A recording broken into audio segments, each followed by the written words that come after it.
क्यों शुरू करेगा? उम्मीदवार बनाए जा रहे हैं।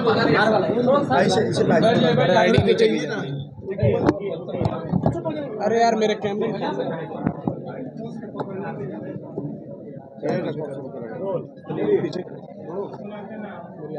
बच्चे अनाथ हो गए, आपने दरवाजे पर झांकने तक नहीं गए और आकर अपने बेटे को रीलॉन्च करने के लिए अगर घोसी में अहंकार की भाषा बोलेंगे, घोसी में झूठ बोलेंगे, तो घोसी उपचुनाव तो ट्रेलर था।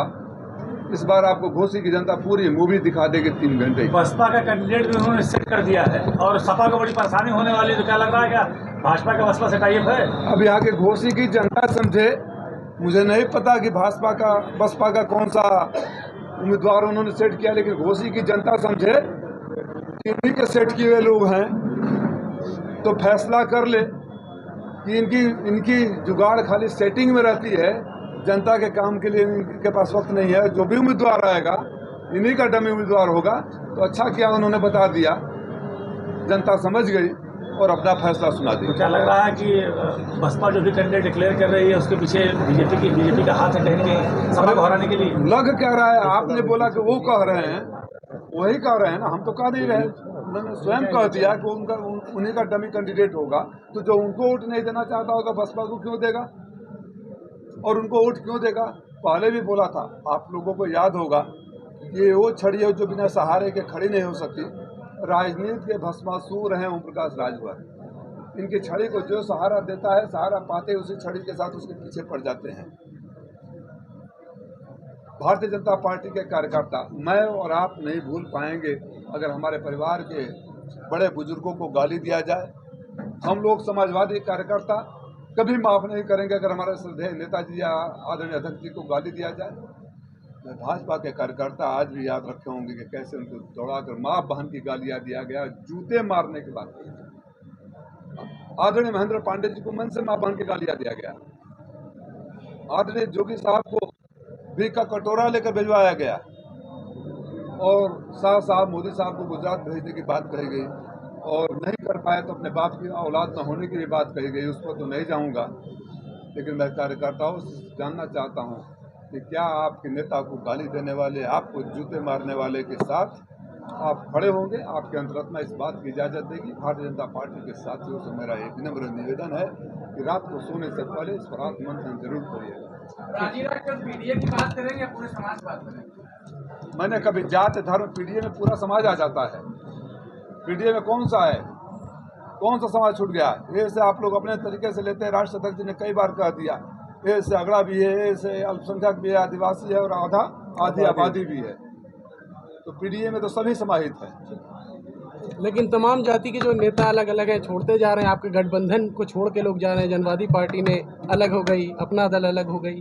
जो छोड़ कर हमें जा रहे हैं उनकी हैसियत जरा याद करिएगा, जब हमारे से जुड़े थे उससे पहले क्या थी, और उनको बहुत कुछ दे देने के बाद अगर उनकी भूख नहीं भरती है तो फिर वापस वहीं पहुंच जाएंगे जहां से वो शुरू किए थे।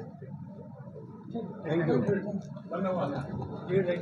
हूँ कि मेरे अथक संघर्ष, त्याग, समर्पण और सेवा को उन्होंने महसूस किया और जो उनको जनता से, घोसी के मालिकों से जो फीडबैक मिल रहा था, उसके आधार पर 10 साल बाद मुझे पुनः आपके बीच आकर चुनाव लड़ने का मौका मिला।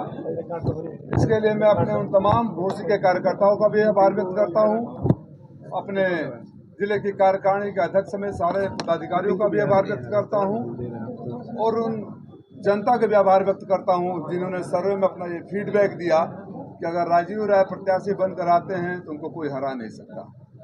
ओम प्रकाश राजभर कह रहे हैं कि हारने वाला ही प्रत्याशी दे दिया, सपा की अब हार तय हो गई है। ओम प्रकाश राजभर को अभी भी आप सीरियस ले रहे हैं तो अब मैं क्या कहूं। उनके पुत्र जिनको लेकर लॉन्च करने यहाँ आए हैं, री-लॉन्च करने यहाँ आए हैं, मैं सुन रहा था किसी मीडिया के बाइट में मेरे 2014 के वोटों को भी कम करके बता रहे थे। वो भूल गए किसी घोषी के पिछले लोकसभा में आपकी हैसियत छड़ी की इतनी है कि खाली 39,000 वोट मिले थे। अब उस 39,000 में से भी कितने वोट बचे होंगे, उनकी सबसे बड़ी ताकत आदरणीय महेंद्र राजभर जी हमारे बगल में बैठे हैं, तो गिनती कर लें कि सिंगल डिजिट वाले 1000 में रहेंगे कि डबल डिजिट का 1000 में पहुंचेंगे। और मेरे ऊपर कटाक्ष करते हुए जो उन्होंने कहा, तो मैं तो याद दिलाना चाहूँगा कि राजीव राय 2014 में चुनाव लड़ा, हारा, वादे के मुताबिक हर सुख दुख में यही रहा। आपके पुत्र बनारस से 2022 में ही लड़ रहे थे, वहाँ उनकी कुटाई हुई और आपने कहा, हमने नहीं कहा कि भारतीय जनता पार्टी के गुंडे हमको मार रहे हैं, उन्होंने गुंडों ने कुटाई किया। अगर आपके शब्दों को मैं बारो करूँ तो बनारस से भागकर घोसी आ गए और यहाँ बड़ी बड़ी बातें कर रहे हैं। आप जब घोसी आए, आप याद करिएगा माननीय राजभर साहब, आप मंत्री थे और घोसी के ही राजभर के बच्चे अन्य बच्चों के साथ मलेशिया के चाइनीज गुंडों के चुंगल में फंसे थे। आप मीडिया के साथ ही जाकर उनका बयान लिए थे, मैं झूठ नहीं बोलता हूँ। और बड़ी उम्मीदों के साथ वो गुहार लगा रहे थे। तब उन्होंने राजभर जी ने कहा था कि राजीव राय कर सकते हैं, हम मदद नहीं कर सकते। अरे जब मुसीबत में राजीव राय मदद कर सकते हैं तो वोट में वो आपकी मदद क्यों करें। इसी घोसी का एक राजभर बच्चा सुदूर अफ्रीका में उसकी मौत हो गई थी। 1 महीने से लाश पड़ी हुई थी, किसी को पता भी नहीं था कि कौन से देश में है। आपके पास गुहार लगाया, आपने ध्यान नहीं दिया और 1 महीने बाद में उसका पार्थिव शरीर लाने का काम किया, मदद भी दिलाने का काम किया। इसी